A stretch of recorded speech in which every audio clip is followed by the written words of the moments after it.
So, dear all, dear friends, dear companies, dear people, a warm welcome to this afternoon's session on something as wicked problems. You might ask, wicked problems, what on earth is that? Hopefully by the end of this session you'll have an insight in what are we talking about when we deal and talk about and phrase wicked problems. How can we solve them? How can we get closer to solutions that are both catering for the climate change, biodiversity crisis, social inequality, etc., etc. Now, the reason why we today, after our General Assembly, which we just had here in Bloxhub, are sort of doing a deep dive on wicked problem is because we think it's so integral to why we were being founded back in 2016.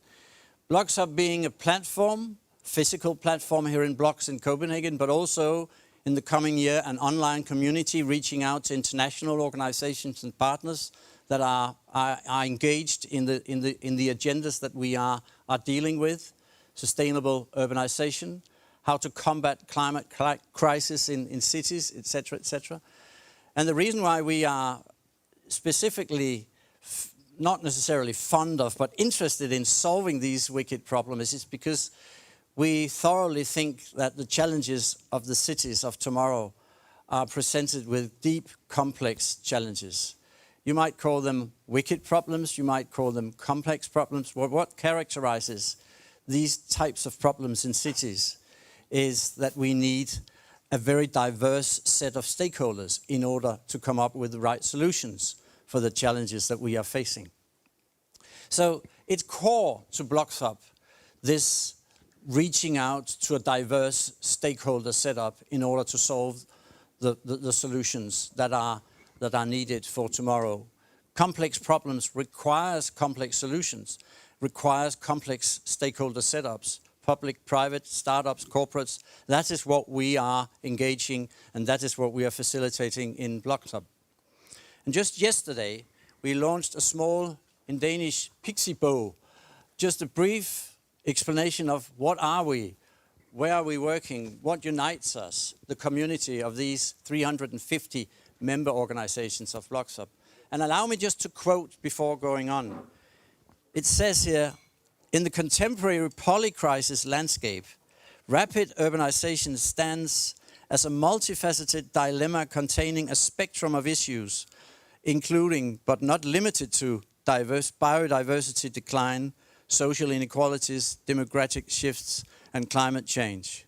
That is overall our focus area, being a very cross-disciplinary platform of both scientists, industry partners, public authorities, individuals, etc., etc.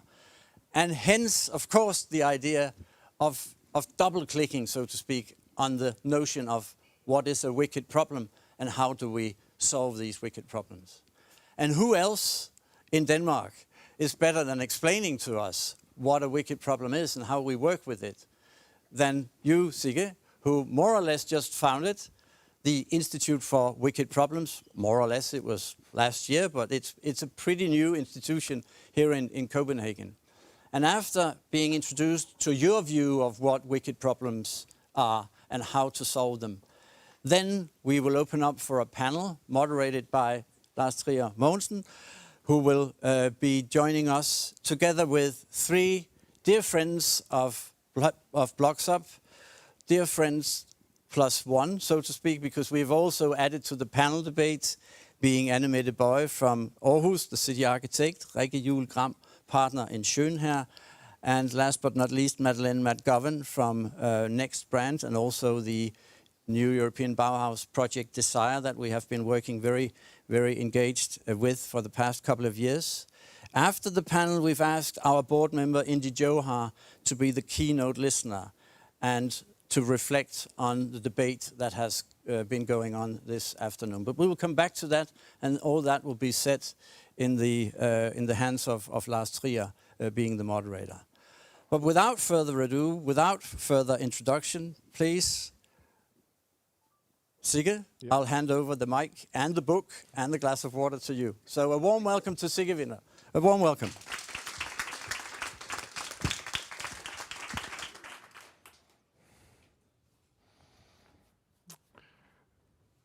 Recently, I got a call from the Prime Minister's office in Copenhagen, just over here. And they asked me to show up to a meeting in the government because they were not sure whether I really had figured it out. They wanted to make sure that I got their view on how wicket problems actually are dealt with here in Denmark. So I said, well, yes, I would like to show up. And so I showed up to this government meeting, and I gave a presentation about why it is so difficult for many of you sitting here actually implementing different proposals or plans, whether it's climate change or it's healthcare and whatnot in Denmark, and why it's so difficult, even in a well-functioning state like Denmark, to make policy actually work in the real world. Mainly due to wicket problems, but also a lot of other stuff that I don't have time to cover now. And so after the meeting, Mette Frederiksen and the infamous cabinet secretary Barbara Bertelsen were sitting there, and they were all looking, and all the ministers, and I said, okay, so any questions we want to debate here? Total silence. And all of them were looking at Mette and Barbara. Said, what are they thinking? Is it crazy stuff we all are dealing with in this room, or is it genius or madness or whatever? Nothing happened. And so I left and said, okay, great, thank you. And then a couple of days afterwards, I met some of the ministers and the cabinet secretaries that took part in the meeting over here at the Slotsholmen, as we call it. And they said, well, okay, now we dare to speak. And then they said, okay, it was interesting, Sigge, but what about our wild problems, as I term them? I will come back to that, wicked problems, wild problems. Are they really that wild? Are they really that crazy or wicked? That was the first question. Because as a politician, you have the idea, I have the power, and then I do something with determination, right? So if someone tells them, well, it's very complicated, you've got to work together with other people, that's not a nice message, right? So is it really that wicked? And second of all, is it possible to handle wild problems in politics? Even if you're right, Sigge, then it's possible at all in a crazy environment, politics, fast-paced and all that, to do anything about it if it's true that it's so wicked. And thirdly, are there any tangible tools for dealing with these wild problems? And all of them are really good questions, I have to add. And so I thought, okay, I got to write another book about it. But thankfully, I'm not doing it myself. So this book came out a couple of months ago, and is written by 22 professors and practitioners about what we term wild problems. I come back to that. But mainly just looking at answering those three questions. And if it's too boring what's going on up here, you can look in it and circulate it if not. But the main thesis that I want to talk to you today is about those three overall questions that I hope and think relate to your work as well. So, first of all, are these wild problems really that wild? So, wicket problem, which is the initial term, and that's fine with me, but wicket problem is a concept that was mentioned at the first time in 1967 at Berkeley University. And actually, when I finished my PhD in political science, I went to Berkeley as a visiting scholar. And one of the first things I saw over there was the big pictures of these two guys, Rittel and Weber, that wrote this famous article 6 years after in 1973. And they say the wicket problems include nearly all public policy issues. So in other words, every time an issue comes close to politics, it's wicked, it's just a madness, right? And as a political scientist, I say that definition is a little bit too harsh to my taste. So wicked problems here is saying that you can have tame problems that can be solved in a more scientific way, like going to the moon, for instance. That's the example used. but wicked problems are almost not possible to solve at all. And so what I do with these colleagues in the book is to say, well, maybe let's call it wild problems, because for some people, wicked problems, not in this room, but for the politicians over there, if it's more evil wicked problems, they don't even want to solve them. So we call them wild problems, also because we think they can be at a continuum. In the original conceptualization from Riddle and Weber, it was a binary component. So either an issue or problem relating to climate change, for instance, either it was a tame problem or it was a wicked problem. But I think you more have to relate it on a scale like this. And even more, I think, and that's maybe my political scientist up here, but I think the concept of a problem, whether it's hard or not to solve or just addressing, also relates to the context, not just the issue in itself. So what I did in this new think tank is that we said, okay, let's figure out what is this complex problem. And you can call it wild, you can call it wicked. That's not the case after all. So we invited 700 policy entrepreneurs, so people like you, for instance, or other people working in the civil service or foundations and so on. And we gathered all those people. And we took the chair of the Economic Council, Carl Johan Dalgaard, overvismanden, and a couple of scientists and other practitioners. And then we said, we want to figure out what is really complex and how can we look at this. And I will now give you a sneak peek of this operation. It will be published in 4 months from now, and will probably look different at that point, but that's, I guess, the point of how the way we work. So, in order to figure out how wild is a wild problem, we came up with 32 variables based on this 700 people and all these men and whatnot. And now we condensed this now to 4 overall variables.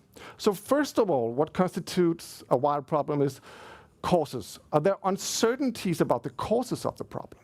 If you take climate change 50 years ago, I would say it will be relatively huge up here. Maybe not about people in your demographic, but overall in the population, because the idea of CO2 emissions, what's that? But after Kyoto and the protocol, we've thought of maybe say, okay, maybe it's not that complex anymore up here. Let's go and look at the solution part. Are the uncertainties about the solutions to the problems? Maybe let's say 10 or 15 years ago, that was complex in relation to climate change, but now, okay, we're actually figuring out more and more solutions. Maybe if you believe in the hockey stick, they're not all here, but some of them are here, right? So maybe after all, it's not that complex. But what about in scale? Number of sectors and levels the problem encompasses. So here I would say climate change really is a complex issue, right? You cannot solve it only in Avedøre or in Aarhus or whatever. It's huge, and so many sectors need to work together. And you know that, of course. But the interesting part is to figure out how is it, hvordan bonger den ud in different dimensions. And the fourth one is conflict. Conflict of interest, ideological, disagreement about the problem, or just market interests. Right now we have a big debate about den grønne trepart i Denmark. There's a lot of conflict here over the years. So I would say right now, the issue of climate change is really about scale and conflict, and not so much maybe about the causes and solutions. We can disagree about that, but that's one way to go about it. So that's sort of the baseline. Getting a mutual understanding of the problem. What I often meet when I meet up in different contexts is that people have different ideas about what is the complexity of the particular problem they're facing. And what I've discovered is that actually just sitting down around the table for 2 or 3 hours with a number of important actors and dealing with this and figure, okay, they're more or less complex here, that actually helps a lot. And that will also, going forward, open up the space of what kind of solution we can go after. I will return to that. So that was the first part. Are they really that wild? That was the first question from the government, right? And say, well, not everything is wild, but we can maybe box it into these 4 dimensions and agree on is it more or less wild and how it changes over time. But the second question they asked me is, so, okay, is it possible to handle wild problems in politics? And I think that's also a really good question, because after all, if you have something that's really complex, it's really difficult to do anything about it in politics.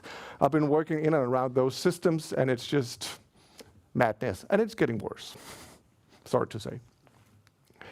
So sometimes politics can look like this, right? It's a McDonald's at 6 p.m. in the playroom, and everybody's just throwing stuff at each other. And some might say that politics is not, it's just the way it is. It's short-sighted, it's cynical, and so on. But in my view, it's only one part of politics, but it's the part we get presented for. I mean, Lars Trier Mogensen and I have been in the Besserwisser and all other places and sitting there and talking, well, you're not doing this, and tomorrow it's going to be more tough. And that's a big part of politics. But there's also a lot else.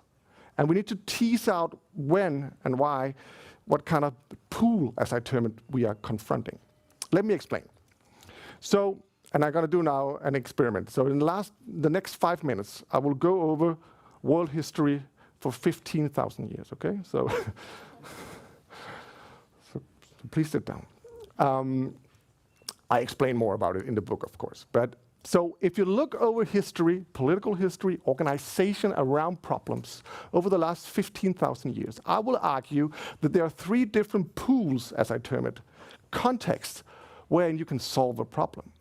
Sometimes they're interrelated, sometimes they're cyclical, but they're distinct 3 pools. The first pool is the red pool, attributed to Niccolo Machiavelli that made the toolbox here. Going back to Besserwisser and Lars Trier and I going there, that's the definition of politics that is evil and it's fear-based and all that. And if you have a pandemic, well, it's good to call to Mette Frederiksen and say, well, just yell at people and make them go home and stay there. But in other times, maybe not. In the red pool, you have a lot of cortisol, stress hormones, you have fear and all that. And that is a toolbox you can use sometimes, even in the climate crisis, right? The second one is the blue pool, attributed to Max Weber, the sociologist, talked about bureaucracy, how you have to make strict systems and procedures for everything and regulatives and all that. And this pool is more about dopamine. You go into negotiations and you get high if you win a battle in the government and you go back and forth. And in here, and that's what I always taught civil servants going into the ministries over there when I was teaching the next civil service generation, was that every time more than 150 people are together in the room, you know what you need then? Djøf. And it's actually relating to a number from Robin Dunbar. Robin Dunbar wrote that if there are more than 150 people together trying to solve a problem, you need leadership, you need hierarchies, you need control. And that's sort of the philosophy that you teach people in many places in university. Hopefully not many of where you have been educated from, but most people sitting in the civil service believe in that.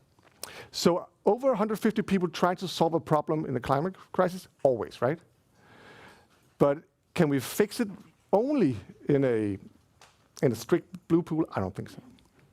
That relates to the last pool, the green pool. And let me just give you a short example. 20 years ago, some German archaeologists were digging in Turkey, and they found these enormous building blocks here. I mean, imagine Stonehenge, just more crazy, right? And they said, well, this is a crazy building works. It's called Göbekli Tepe. And they said, okay, try to imagine how many people that needed to build this. It was a complex issue, right? So they said, okay, it must have been around 1,000 years or 2,000 years before Christ, because at that time, you know what? There was administrators, there were Djøfers, there were cities and all that. So, and that was what it took to create this. That was the idea. But when they were digging and digging, it turned out that this building was actually built 11,000 years before Christ. And why is that interesting? It's interesting because it shows that even at a time where we were hunters and gatherers and all that, we could actually go together in a collective puzzlement to solve this. We see that today in other different parts of politics. If you look at Buurtzorg in the healthcare sector, you can have more horizontal coordination. And we see that Fabi, for instance, the company, we see in many places that the green pool is actually doing great. In the green pool, you have more a learning-based or a more like oxytocin, the love hormone, right? That's down in this pool that you actually get in a feeling of trying to learn something. So on this more or less Germanic slide over here. There's a lot on it, right? I just want to wrap it up. So the red pool is about survival of the cruelest, is the pursuing dominance and survival, often focus on maintaining status quo. It's management by fear. It's an unsafe environment, and the biology is the cortisol, the stress hormone. The blue pool is more about survival of the fittest, pursuing interest and performance, often incremental. It's management by hierarchy. It's a stable environment that you could figure out what will happen, and not so many actors are involved. And it's dopamine in the pool. The green pool is survival of the friendliest. It's actually a scientific article written in 2017 by Brian Haar. And if you don't know what to do this weekend, read this article. It's really fascinating. Survival of the friendliest. Here it's about pursuing problem solving, and often in a disruptive focus. It's management by learning. It's an unpredictable environment, and it's oxytocin in the pool. So why is this interesting at all? I mean, say, well, great for you, 3 colors and all that. Let's move on. But it's interesting when we put it all together. So if we take the idea first that we talked about the wildness of the problem, the 4 dimensions, and something is really wild or something is really tame, it's not really bung out at the 4 dimensions. So that's one dimension of what I term the wild canvas. So you have wild going down to more tame problems over here, and then you have the context of the different pools wherein you try to solve the problem. And all of this is of particular interest also to many of the projects that you are embedded in, I guess. Because what often happens is that in terms of cities and climate change and so on, the political dynamic, whether it's situated in the red pool, the blue pool, the green pool, or whether it changes within half a year, is enormously important of the capabilities of actually doing anything. And the idea of how wild, I mean, sometimes we can tame a problem. I know in the best of all worlds, we will have the most complex system and to solve problems because they're interrelated. But sometimes, if politics is playing out in the blue pool, you need maybe to make the problem a little more tame, because the blue pool cannot handle very wild problems, I would argue. It's simply too political scientists act. So the point being is that many wild problems, and especially within parts of the green pool for green energy and so on, is going to be solved over here. But it's not like a deterministic phrase saying that if you have a really wild, wicked problem, you have to be in a green pool situation. Sometimes you can do, a lot of the climate change can be dealt with in a red pool sometimes, you just force it through. Other times you go to COP negotiations in the blue pool, right? Different incremental steps, and now we have new quotas. And other times you find a green pool, actually, where a lot of actors are interested in learning together. Let's look at the climate change in Denmark based on this canvas. So if we look at climate change, there's a whole debate in Denmark about climate change. It is, in my view, obvious that we had at some point over the years, and I'm not sure you can read the numbers up here, but the sort of changes over time that we had a debate early on where climate change was really conflictual, maybe 10 or 15 years ago, with left and right oriented. It became more blue pool and more status quo and more established. And then at the election of 2019, if you remember that was the green election in Denmark. Everybody talked about green policies and so on. And then there was really no capacity to really take it in the government and use something and do something about it. And then it became a conflictual issue again on many accounts, going back to the blue pool, going back to the red pool for some respects. Another example would be to look at London, and you can argue whether this case is completely correct or not. There are different views on it. But Livingston, the former mayor of London, he created the C40 with cities and all that. You know the story much better than me. But one could argue that at some point many cities were fighting each other when it comes to climate change. They were not really cooperating, and we're more saying, well, we are better than you, or your city stinks, that it's full of smog and whatever. Suddenly, the COP negotiations that were more and more prevalent gave a stable pathway. Okay, now we're doing COP negotiations in Kyoto and Brazil and Copenhagen and so on, but it was not really that integrated into the cities. So Livingston in London said, okay, let's move the issue over to the green pool with the cities instead. So he created C40 and said, let's share our ideas. Let's go into a green pool mindset where we actually, so if you have a good idea in London and have in Copenhagen, let's transfer it to, I don't know, Beirut or whatever. I'm not sure they're in C40, but you know what I mean. So it's a learning environment they created together there, just as another example of it. So the main point here is, in whatever function you are in, that this canvas can be used in a way to figure out, so the issue I'm trying to solve right now is what kind of pool is it situated in? And can I move it to a different pool if it's not really fitting with the issue of the wildness of the issue? And can I maybe tame the issue more, or can I make it more complex? If we are in the green pool, we can make it more wild, because people are here for learning. But if the issue is in the blue or in the red, maybe we should tame it a little bit more. Or we can try to move it around. There are three aspects when you can move it around in the canvas. First of all is, if there's a new technology coming in, let's say artificial intelligence, that's not really left-oriented or right-oriented politics, right? Yet. It's not been politicized, at least not in Denmark. So for me, when you talk about artificial intelligence, and you dig that in, dump it into the climate change debate or the concrete projects, it actually could be in the green pool because people want to learn about, what's that? That's interesting. And maybe in 1 or 2 years from now, I think it would maybe go into the blue pool, be regulated, and 2 or 3 years, it would be red pool, it would be a political issue that would be fighting on, because political parties now know where the left-oriented position and the right-oriented position. But I don't know the left-oriented position right now on artificial intelligence, but maybe from 3 years from now. So again, you see, be really analytical sharp before you go into a project there.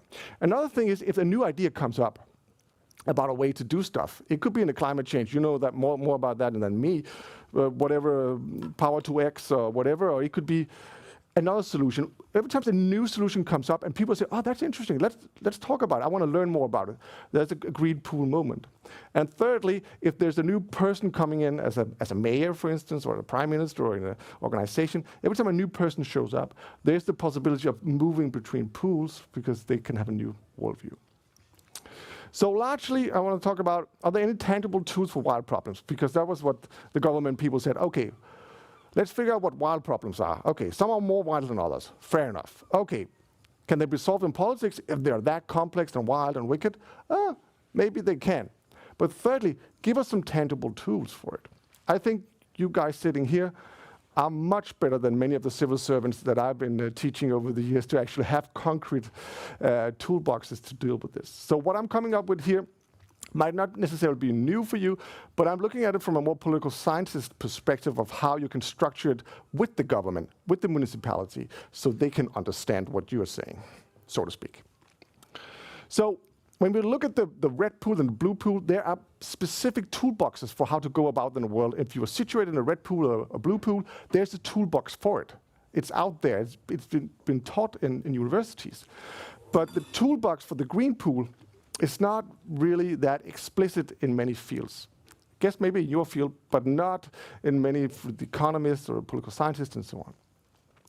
So one way to look about it is if we call the idea of this spider web here, right, with the 4 different parameters of complexity or wildness or wickedness. We have the wild dimension of causes. Are we agreeing on the causes, the solutions, the scale, and the conflict? And if we have an issue, there are more related to this dimension. It will open up for a certain type of approach. Not like that there's a deterministic relationship that if a problem is lacking in scale, or if a problem is really bad and difficult in scale, we have to do this policy tool. I'm not saying that, but I'm more saying there's more an inspiration for actors to converge around some type of approach relating to the specific dimensions over here. So, as an example, let's look at if we are not doing that well on solutions. I mean, we know the causes of the problem, climate change, for instance, and we're doing it at a smaller scale in a municipality, so scale is not really the issue. And conflict is also okay, because out of the municipalities, they're like, well, we just want to solve problems. We don't want to talk about besserwisser or whatever, or conflicts and so on. So here, it's about setting up more co-creation through experiments. What I call a neo-corporate thinking within a political secretariat, facilitating the development and rollout of local solutions.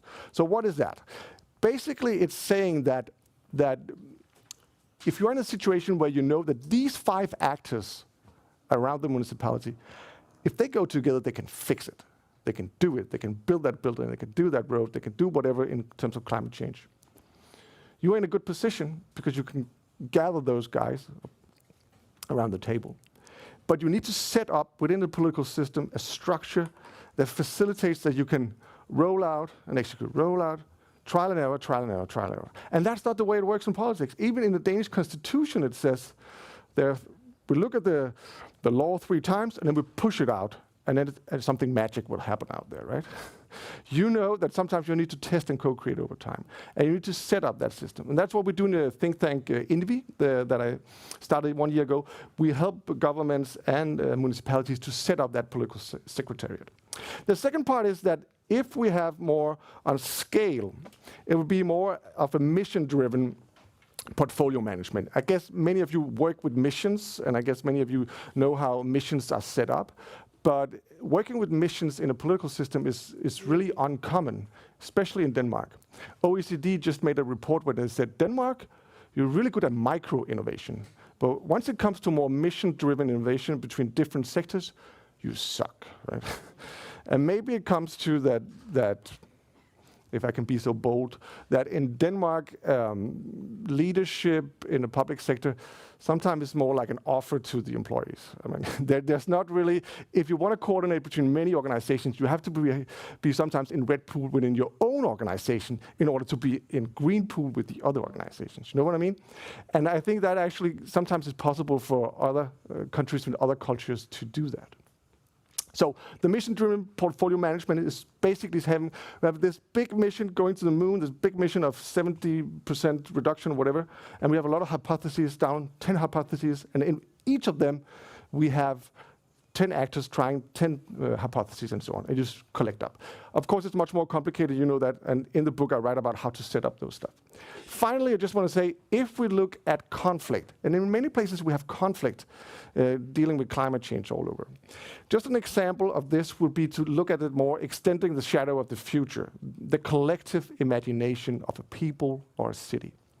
In New York City, they were trying to do something about water coming in on southern Manhattan. And they said, okay, let's build some walls down there. But that created some conflict because many people were saying, well, now we cannot look out on the water, and we're not being included in this all that. They said, okay, let's turn it around. So the municipality and some guys from the state, DC, said, okay, let's make a new kind of public tender. And they said, let's make a dream competition. And they came up with this idea, planting 12 small islands out of Lower Manhattan to take out some of the waves coming in. And on top of that, they said, on those 12 islands, let's reshape, rebuild, reconnect how plants and animals were living 300 years ago. So people could actually go out there and reconnect with nature like it was for 300 years ago. And what if we could put out public schools on those 12 islands? So people were not being bussed around in Manhattan, but they were actually being sailed out there. So what happened? Is that an utopian thought? Yeah, maybe. But what happened when you turned it around is that before it was the municipality's problem, it was the civil servants' problem. You have to fix this. And when they created this, a lot of foundations and companies and civil society say, well, we want to help with this. This is interesting. This is really something fascinating. So a lot of guys started being part of this project over there because you dealt with it differently and you sort of twist and turn the whole board of conflict. So that ends up just saying, for the final remark, that at least in Denmark, I would say time is important, of course, when it comes to climate change. But the Greek word of time is actually twofold, right? You have chronos. Chronos is just the mechanic time. So typically blue pool kind of version of life. And then you have kairos, which is a more qualitative way of looking at life, saying, well, now there's a moment where we can really do something. And I would say, going back to where I started all this, those guys up here are not in a good position right now, but they want to go to the green pool, they just don't know how to do it. But there is a kairos at the moment in Denmark, I believe. There is an opportunity for you sitting here to actually get that moment, because they have realized we cannot fix the climate crisis ourselves. We cannot fix young adult stress. We cannot fix this and that. But we have tried for 20 years and nothing has happened. So they want your help. There is a moment of kairos you can actually use. The idea is just how you get that moment to move the actors over to the green pool and actually start solving these problems. So that would be the final remarks for me. I think, and I really mean that, I'm not saying that just because I'm here, I believe that your competencies and your experiences and the way you go about are instrumental and fundamental for changing the whole public administration and how we deal with stuff, especially in Denmark and Copenhagen, but worldwide, I guess also. Because the guys I've been teaching at university sitting over there, they don't have the backbone, they don't have the experiences that you have of really concrete building stuff out there. It is more about writing something down in a memo and give it to the Prime Minister and make a press release. And therefore I think we can have a really good debate today about what to do next. Right, Lars? Thank you. Yeah. Thank you, Sigge Winther. One of the main reasons why the politicians have such a hard time tackling these wicked or wild problems might be that they look for political solutions. Another way forward could be to use architecture and culture. And now I'd like to connect Sigge's lecture on wild problems with the agendas of Blocks Hub. And I'd like to welcome and introduce first Mette Boye, who is the city architect in Aarhus. Please give her a warm welcome. Then I'd like to introduce Rikke Juul Gram, who's partner at Schønherr, also, and Madeleine Kate McGowan from NXT Brand. And first of all, I have to announce that our key listener, INVI Schønherr, unfortunately got ill and had to leave just a few minutes ago. So he will not be commenting. Sorry. But I'd like to connect this idea, this notion of wicked or wild problems. And I'd like to start out with you as city architect. And, you know, in Aarhus, as one of the second largest municipality, you have worked with this idea of complex societal issues for many years. But do you think, just as an introduction to this idea of, you know, adding art and architecture as like a magic source to these wicked problems, do you think that this idea of complexity will sort of bridge a way for architecture and art? Well, as it's true, in Aarhus, the municipality has been working with their wicked problems as a way of crossing sectors. They have been defining 6 wicked problems that we are working with across the different sort of disciplines. And when I listen to the debates, first of all, I do believe that architecture can make sort of assume or a loophole to solutions, because I find that quite often we talk about the wicked problems as something that's big and unsolved, but we can actually, when we start to say this wicked problems, we could say your youth and how they thrive can be quite complex, but if we talk about it, how do they thrive in this city or in this school, we can actually work with that. By like grounding the exactly, the and problem. we can, and as designers and architects, we can start to work with actually to create visuals and ideas and dreams that we can draw, and we can learn something from that place that we can translate to other places.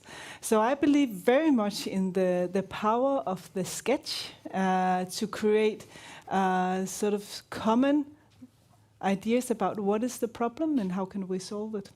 Well, in a minute we will dive into like the possibilities of using architecture and art to solve some of these complex issues with climate change, biodiversity crisis, youth well-being, social inequality. But just start out on the broader scheme. Madeleine, turning to art, do you see art as like, a magic bullet to these issues, these complex issues?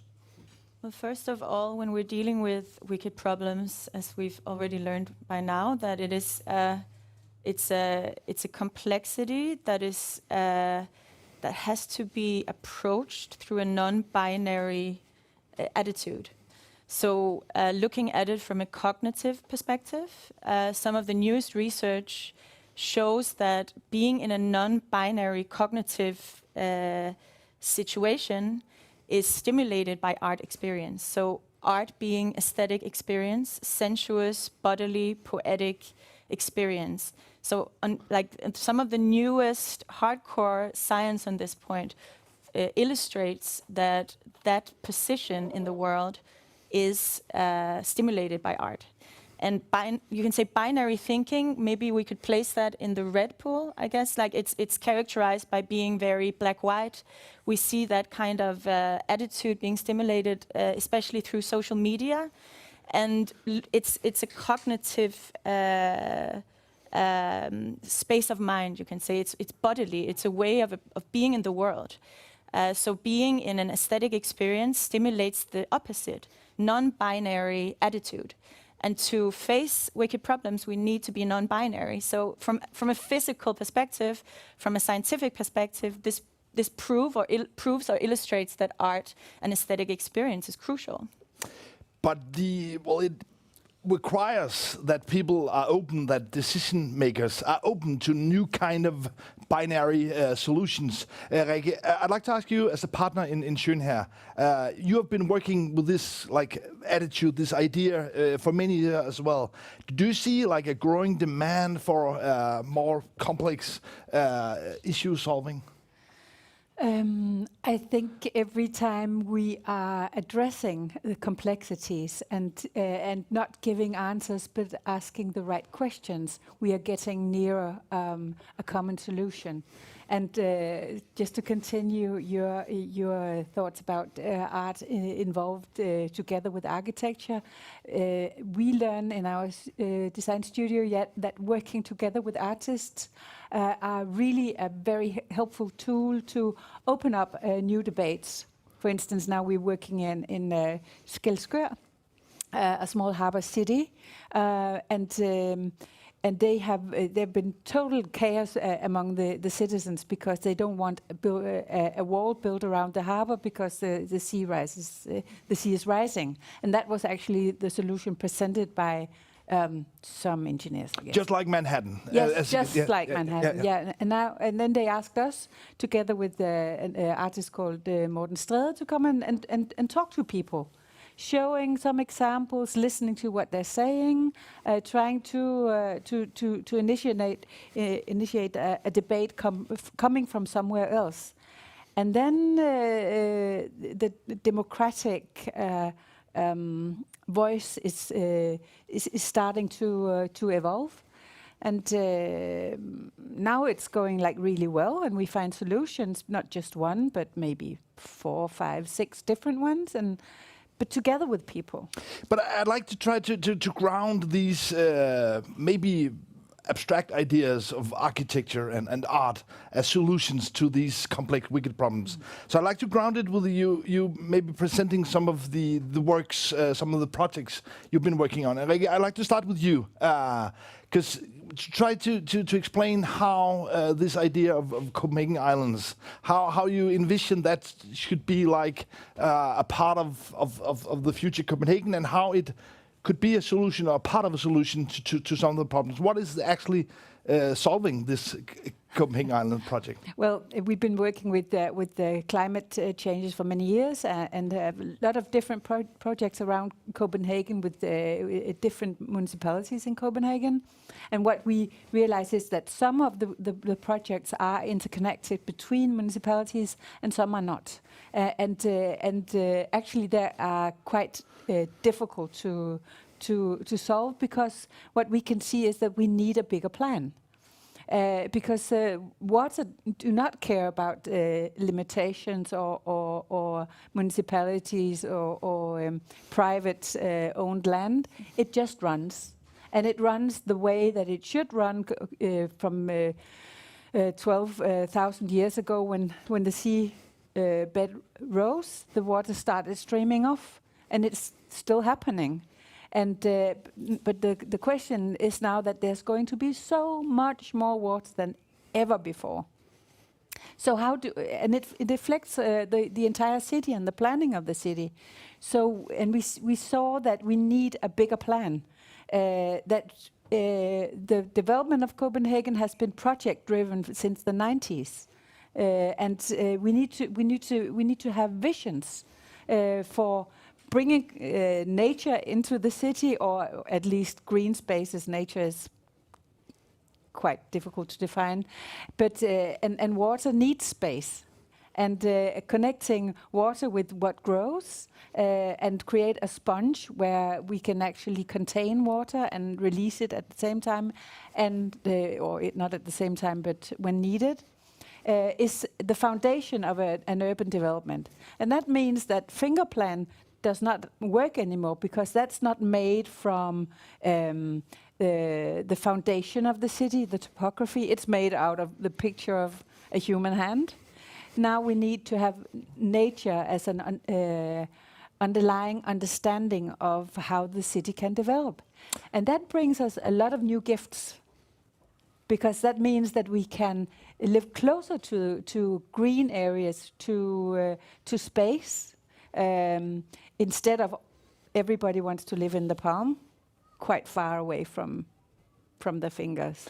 But I'd like to, and back to you guys a little later, but I'd like to challenge you on this, because I might fear, and you know, as a journalist, as a radio host, I struggle a little with this idea of trying to make things much more complex. You know, as a journalist, I try to make things more simple in order to to cope with it. Yeah.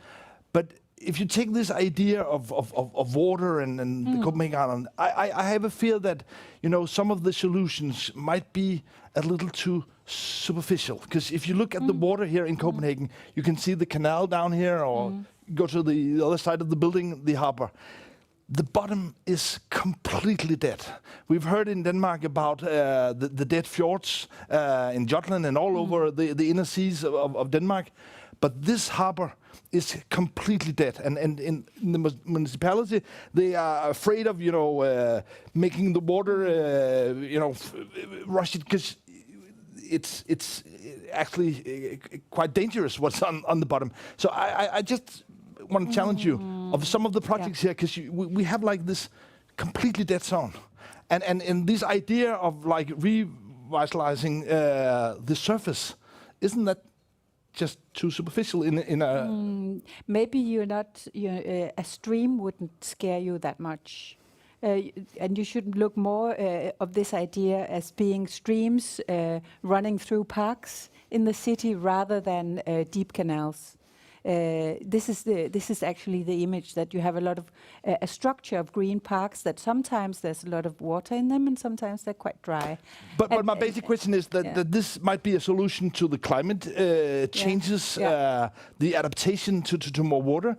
But at the same time, we have like a biodiversity crisis, and you know, I don't even see any signs of people in Copenhagen. We can get back to Aarhus, not even starting to solve the biodiversity crisis here in Copenhagen.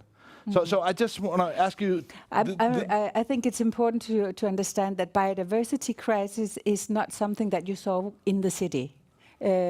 Cities are mainly made for people, but the thing is that nature actually can have a place.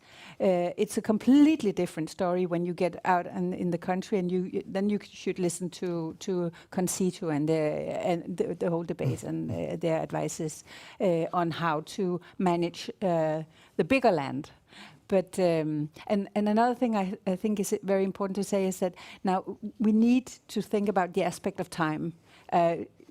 Copenhagen Island is not a vision that is going from today and finished tomorrow. It's like the finger plan. It has taken 70 years for it to develop into the shape it has today, and it's starting to dissolve now. But things take time. But Mette, turning direction. The focus to Aarhus. Try first to tell us about some of the projects you're doing in Aarhus in terms of climate adaptation, and then I'll get back to the biodiversity. But let's start with the climate adaptation. How do we work with that? Well, we actually have quite a few projects, and just when I was on the train over here, I was going through our climate adaptation plan that we are handing over to the politicians, and they are bringing it forward to negotiation this summer. Today, it's really quite an important day for us today, because we also have the City Council negotiating on how they are going to handle climate, the reduction of CO2 emission. And they have a very strong point on wanting to reach CO2 neutrality within scope 1 and 2 in 2030. And I think sometimes we get confused when we talk about climate neutrality, because we think it's everything. But in our case, it's the municipality as sort of as itself, and then within the municipality borders. And we see there that we have some really, really tough decisions to make. We halved the CO2 emission from 2009 until now. It's like losing kilos. I think the first kilos are the easiest ones. But what we have as a problem, what we see now, is that the solutions that we are going to make now, that the politicians have to make to reach that goal, is concerning, because it's scope 1 and 2, it's concerning traffic, and it's concerning our energy consumption. How do we produce energy? And the possibility of carbon capture. The very difficult one. We can also see that we can make changes in the landscape. We can transfer some of the land that is used for farming to nature. I don't know if many of you know, but actually Aarhus has sort of all urban types. We have the inner city, we have the suburbs, we have the smaller cities, and we have about 60% of farmland. And I think sometimes it's a surprise to quite a few people. But the point is that those decisions, those political decisions, are really hard, because if we want to reduce the CO2 in traffic, it means that they need to make decisions about people driving in cars, both fossil cars and cars in general. And we need to produce more energy with solar power or wind power. And this is where I think it's quite important that we don't confuse wicked problems or wild problems with hard decisions. Mm. But I'd like to get back to this coupling of the climate change crisis and the biodiversity crisis. Because at some point you see like a conflict, and people say, well, you have to choose solutions. But basically, it's a matter of scale. You could argue. I would argue. Yeah. But I just wonder whether you see it as the same way as I heard, Rikke, that the biodiversity crisis is primarily an issue for the more remote or the province, and less an issue for the city. I just want to ask you, because I just find that this really urgent biodiversity crisis is a matter for all, and especially also for people living in the cities. So I just wonder, how do you address biodiversity crisis, and how do you interconnect it with the climate solutions? Well, first of all, I think we should look things. We talk a lot about scale often, but I think we should be better at talking about territory. We should also probably be better at understanding assemblies, understanding that things are being put over each other. So we can understand, for example, an ecological territory. It has a sort of an outreach, and it has something that it needs to live from. When I'm saying that, it's because when we, for example, look into the Bay of Aarhus, and I mean, I do sort of underwater hunting, and it's dead. There's nothing there. It's really tough. But the problem does not come from the bay. The problem comes from the hinterland. It comes from the emissions, and it comes from also from the city. So we need to constantly need to map where is it that the problems come from? And it's often connected to a territory. So you can have ecological territories and that are depending on other geographies. I know it's a little bit abstract, but it's really to understand, I mean, how does the wildlife move, or how do the seeds move, or how do the ways move? And I think we have had a tendency to understand things very much in sort of administrative territories, and we need to be much better to understand the different territories of the water, the forest, the animals, and when we put those on top of each other, we can see sometimes that there's conflicts, and we can see that very geographically. So when you ask me if the biodiversity is only related to the hinterland, I would both say yes and no, but it's very interrelated. And we need to understand that. But I just wonder how we've come to this point where the nature, we don't really have any wildlife left in Denmark. I think there are some areas of Belgium where it's maybe worse, but that's, well, we're second worst in all of Europe. And I just wonder how we've come to this point where we have like ignored nature. We have, built up a capacity to address climate change. But how come that in a sort of enlightened society as the Danish, we have sort of ignored nature for so long? I think some of it has many roots, but one of them could be solving other problems with success, like when we started to gain land from the inside, what we lost in the wars, we gained as making new farmland by draining our landscape, and that created a big solution. We wouldn't be sitting here if we hadn't done that. If our farmers hadn't been that inventive, so that we could produce enough food for this country to exist. That is our background. We learned how to drain and pump so we could make more food for ourselves. And that was such a great success.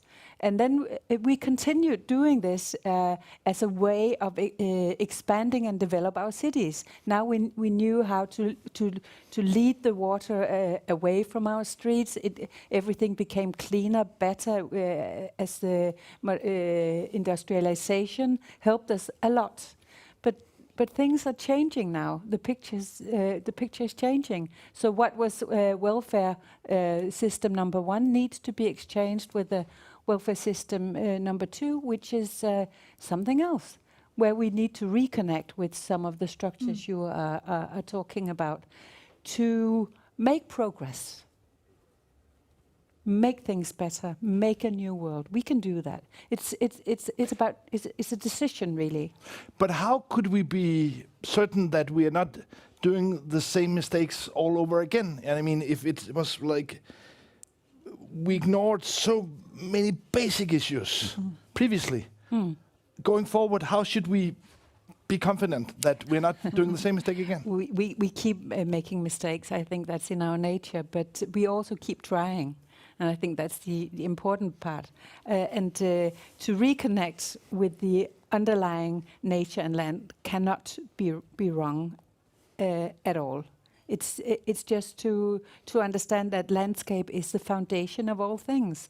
Buildings are only details.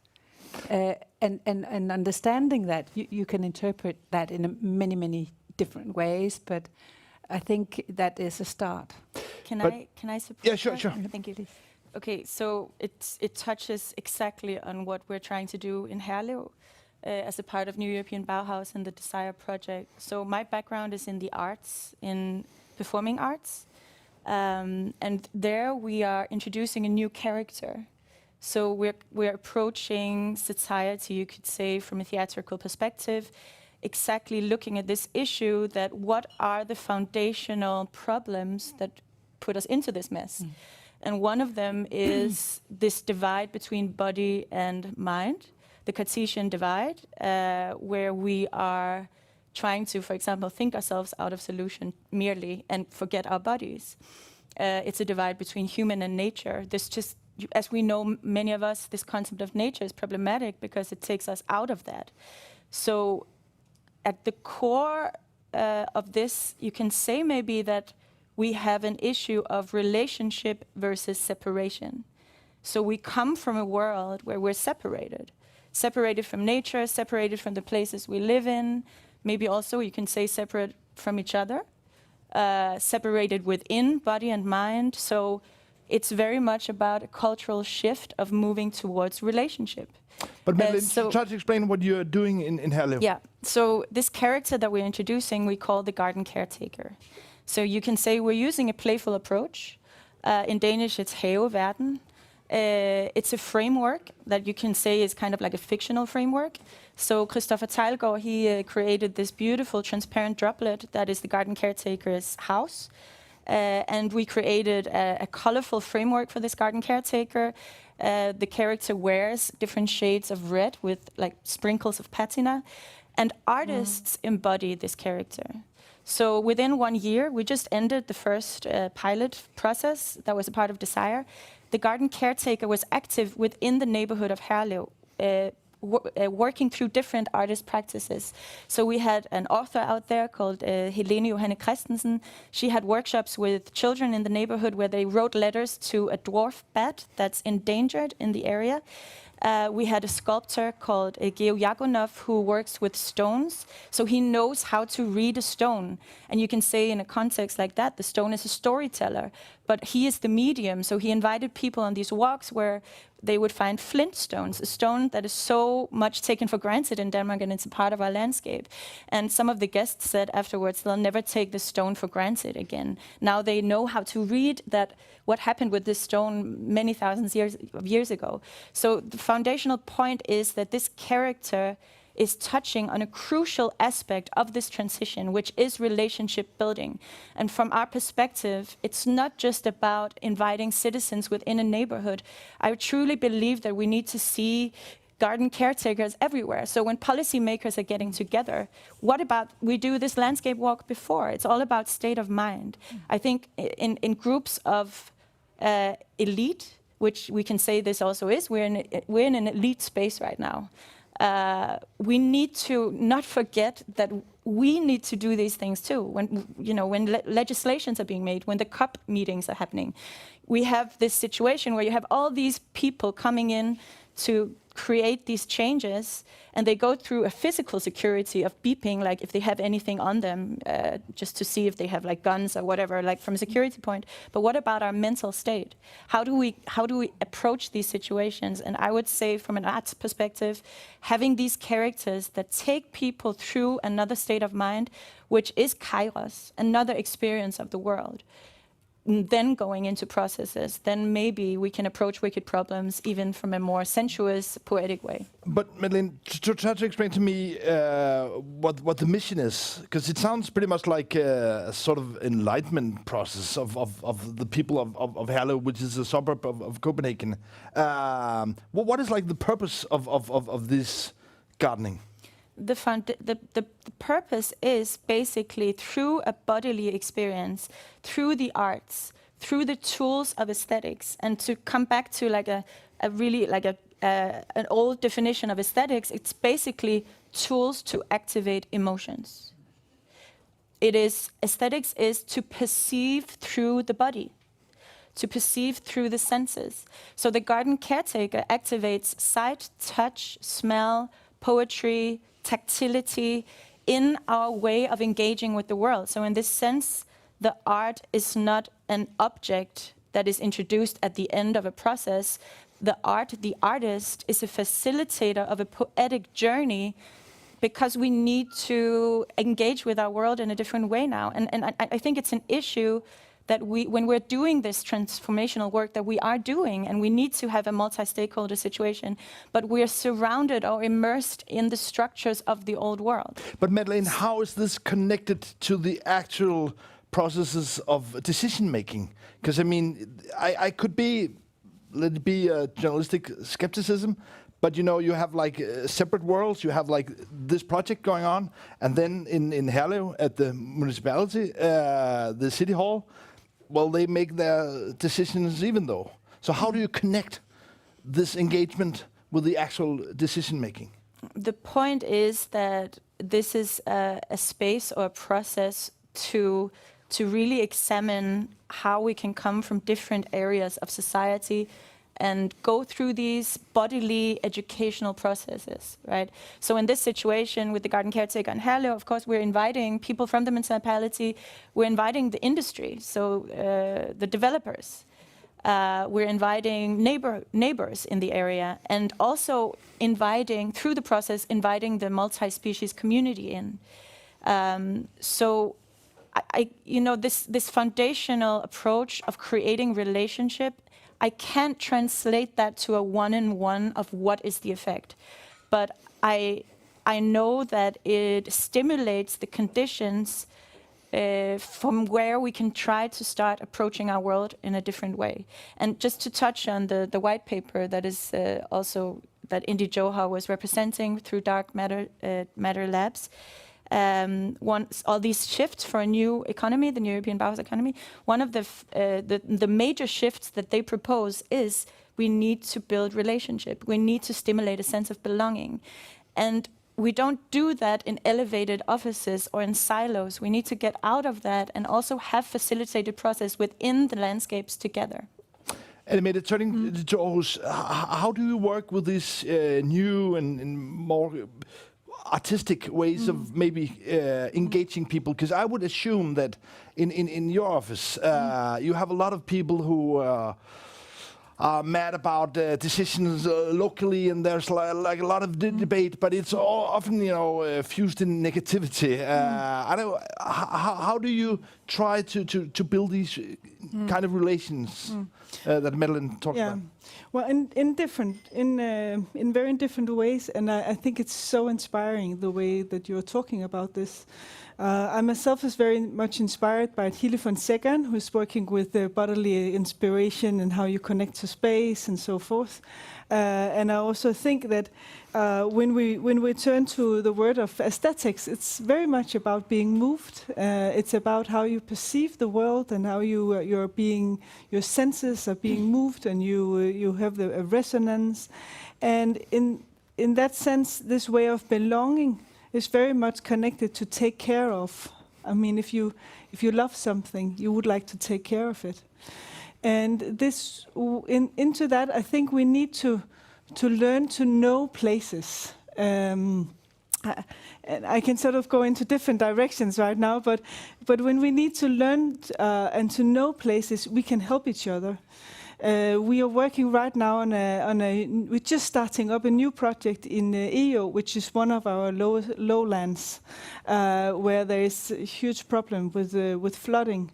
And we just started off the first day with a walk, where we gather together different kinds of disciplines. And we walk together, and we discuss, and we share our knowledge. And this way of walking, I mean, your body is moving through the landscape, and you talk to someone, you start to see things differently, and you start to experience things differently. And I think in that sense, I have a huge critic on the way that we work in municipalities, because we have so much paper. And on that paper, so many words are written, and but they don't get us to a dream or a real solution. Or I mean, we need to find new ways of working. And every time we do something that is tactile, that is where we walk, or something we draw, or something we build, or we also had debates where I sort of sat down a group that was to meet more than one time and to agree on something, not to discuss, but to agree.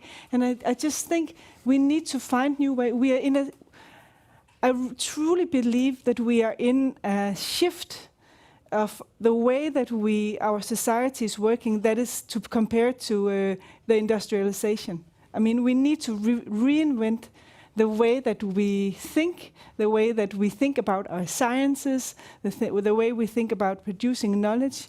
This is where we are right now, and we need to move so much faster. But one of the big challenges is how to cope and tackle the issues of social inequality, especially in the larger cities. Yeah. And now we're talking about biodiversity and climate change. I'd like to turn the focus and the attention to social inequality, and put out the question how architecture and art could solve, or maybe in some instances, maybe enhance, maybe create even bigger diversions.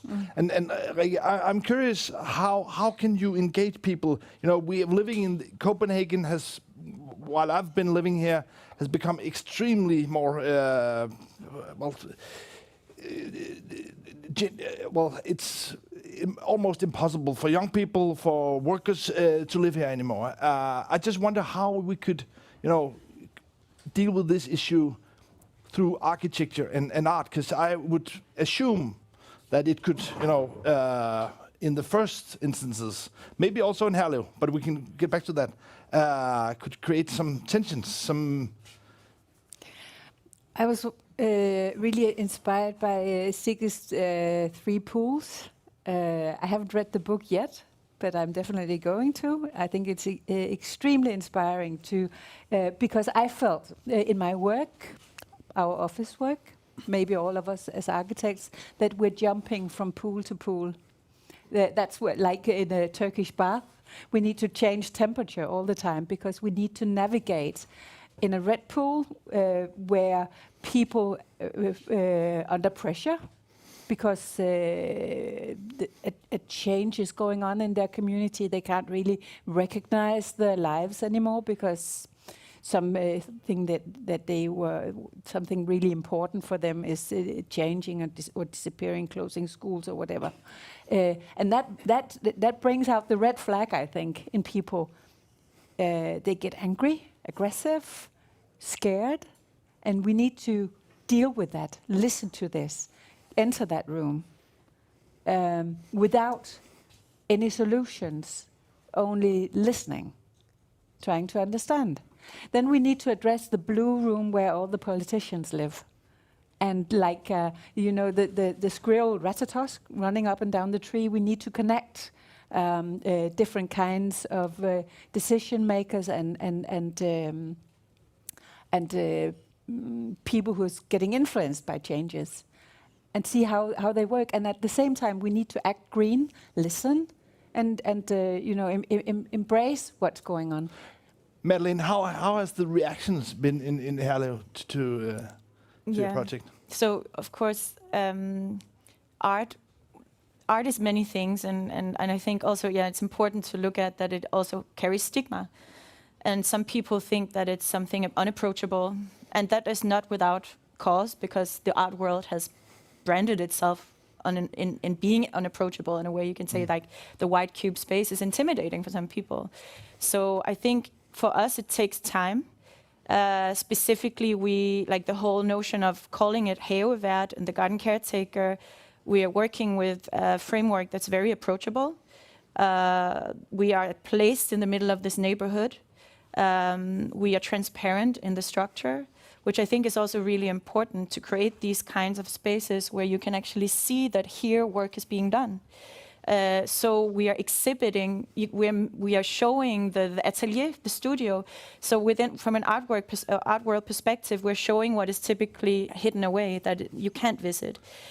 Typically, you go and see when the piece is done, when the painting is finished, the sculpture is finished. So here, you come in and you meet the artist when they're having a crisis, or when they're feeling inspired, or when they don't feel anything of inspiration, and you have a cup of coffee. And so in that sense, you can say in the longer run, that's also a re-articulation of the contract that the art world has with society, I would say.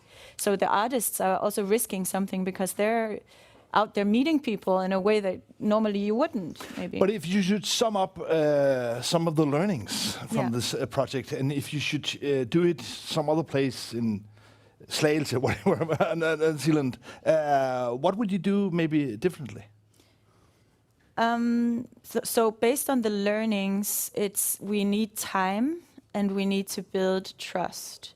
So in this specific situation, we created really strong relationships with the different institutions. I can tell you that the children now in the neighborhood, they know the garden caretaker. So when they see the garden caretaker, you'll have all these children like waving. I know it sounds idyllic, it is. And also the people, pædagogerne, the institutional people in the kindergarten, they really love coming with the children because they noticed that working in this way with these aesthetic tools, the children were much calmer.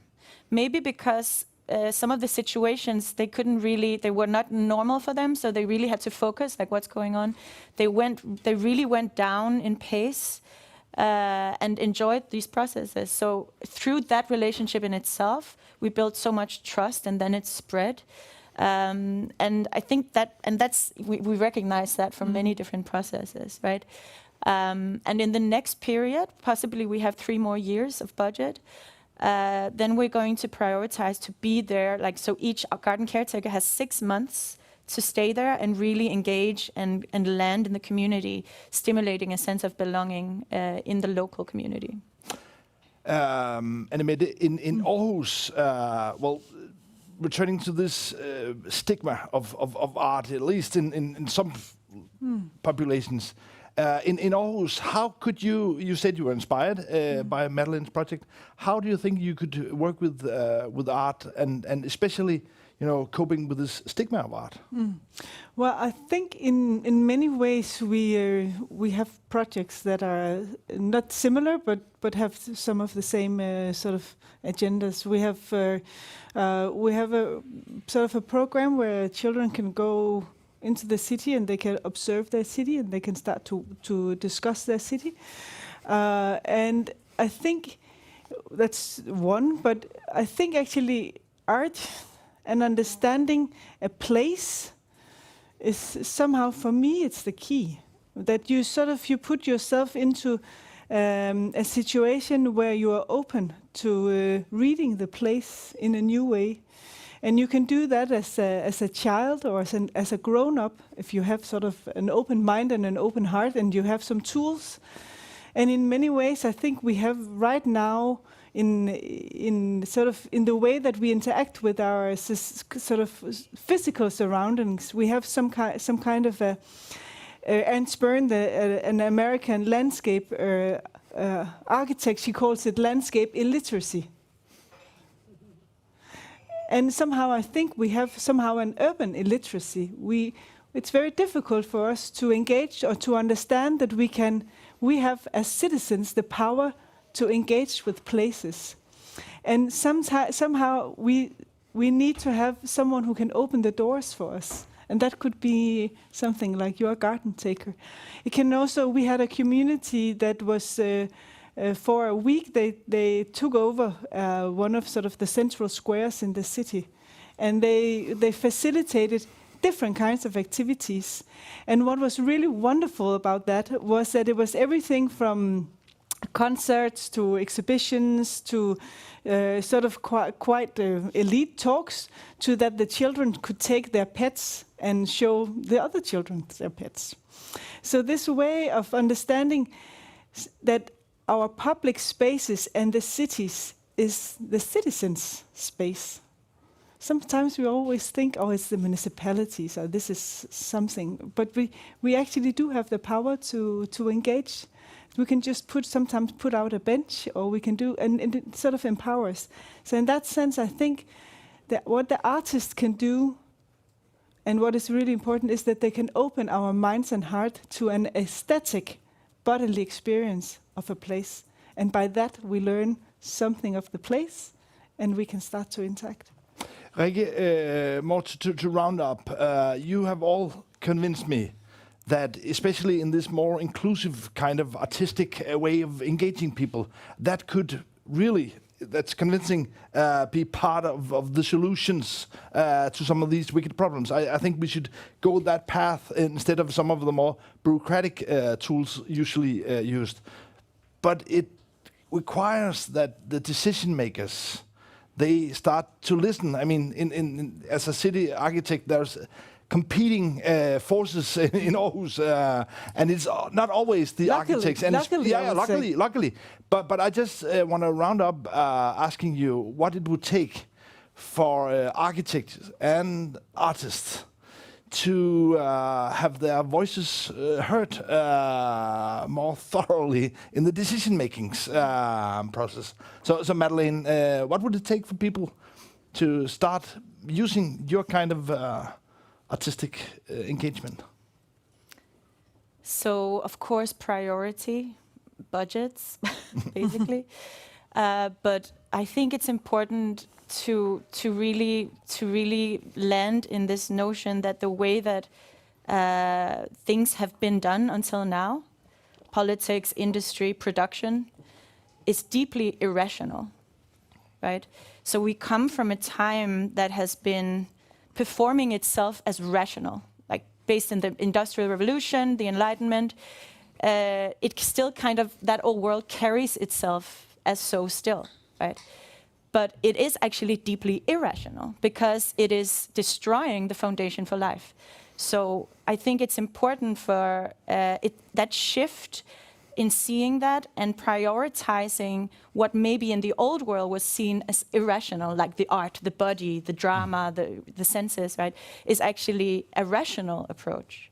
So we have to turn around what we see as rational. Everything that I'm proposing, that we're proposing, I see as deeply rational. So there's a shift there.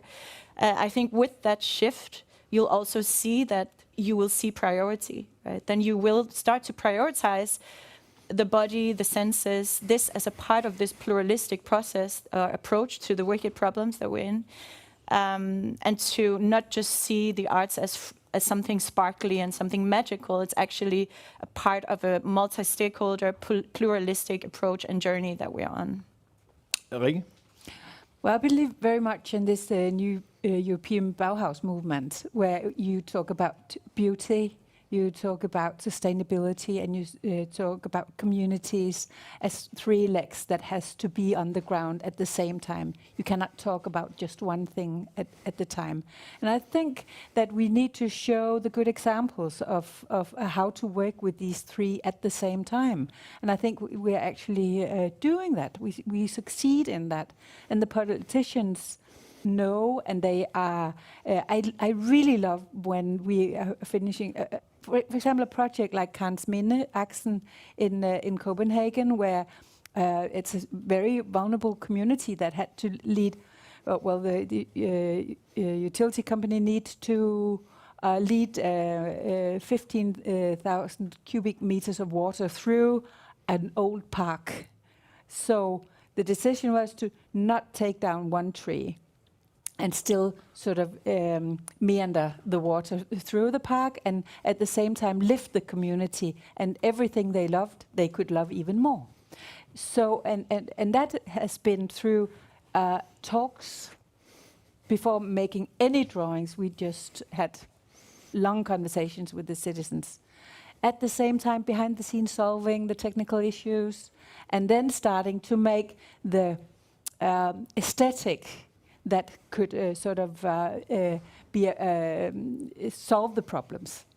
And by doing that, the politicians, the municipality, and the utility company, they were working together. We were not in the front of this. We were sort of birth controllers. That's not the right word. So when this project, and it's actually a success. I think it's so important that the politicians stand in front and take credit for this. Okay. Because then they feel that they are solving things, and they are. But the first thing was acknowledging that the old rationality is irrational. The next point could be to lead by the example. And Mette, what would be your third slogan? Well, I would say, as a city architect, I'm somehow an ambassador for architecture. And for me, it's in these discussions, I'm just looking at how the headline here is that I need to show the power of architecture.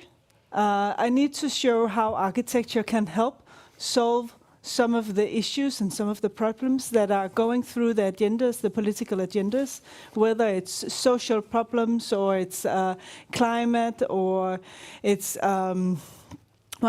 many of the political problems that you want a more green city or you want more housing for people. For all these very difficult problems, we actually can provide architectural solutions. And when we do that, we connect very different kinds of knowledges. And that's both the knowledge from the citizens and from the experts within a specific field. So it's the power, for me, it is to demonstrate the power of architecture. On this optimistic note, I'd like to thank Mette, Rikke, and Madeleine, and give them a warm hand. And actually, this was only the warm-up, because now there will be a jazz band. But you can. But not with me. No. Please stay on. I'm not gonna play the drums or anything like that. Of course, first and foremost, before you leave the stage, thank you, Lars, for this. I would say physically very energetic way of interviewing, but also very, very sharp questions. So I think please join me in a big hand of applause for Lars Trier Mogensen. Thank you so much. And of course, well, I'll try the American style. Gee, wow! What a discussion. Thank you so much, both of you. We know you very well. On behalf of Blocks Up, thank you so much. Thank you, Mette, for taking the train not to Aarhus, but to Copenhagen. And just one recap, since we haven't got INVI Joar here, he was taken ill, not too bad ill, but we had to send him to bed. So, and he, of course, sends his hi on a text to me. So, but a very, very short reflection. You talked about the shift. There's a shift coming. We are entering a shift. I think what we see out there with lots of the things we do in Blocks Up, we very much agree with you. There's a shift in recognizing the value of actually looking across silos. And another thing that will be very, very interesting to listen to you and your experiences in Aarhus is how do you actually organize this? Talking about wicket problems across silos, magistrater, forvaltning, or whatever the Danish word is. How do you explicitly organize that across people in your city hall administration? We would love to hear more about that next time round. Yes, so you're most welcome. That requires a shift, I take it. Landscape laboratory. Exactly, that's the landscape laboratory. Birth control or not, Rikke, but thank you so much also for, I would say, insisting on thinking systemically.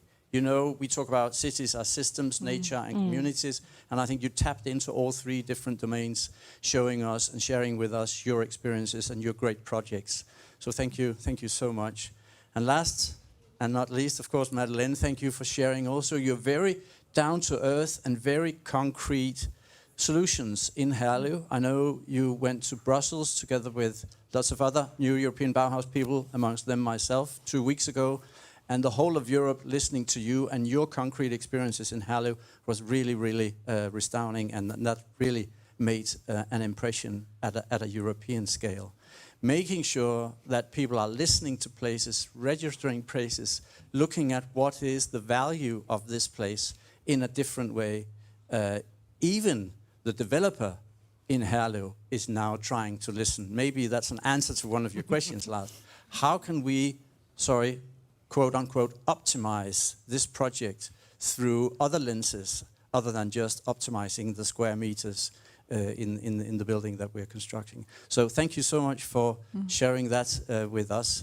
We have a little something over here, and I'm gonna take it to you.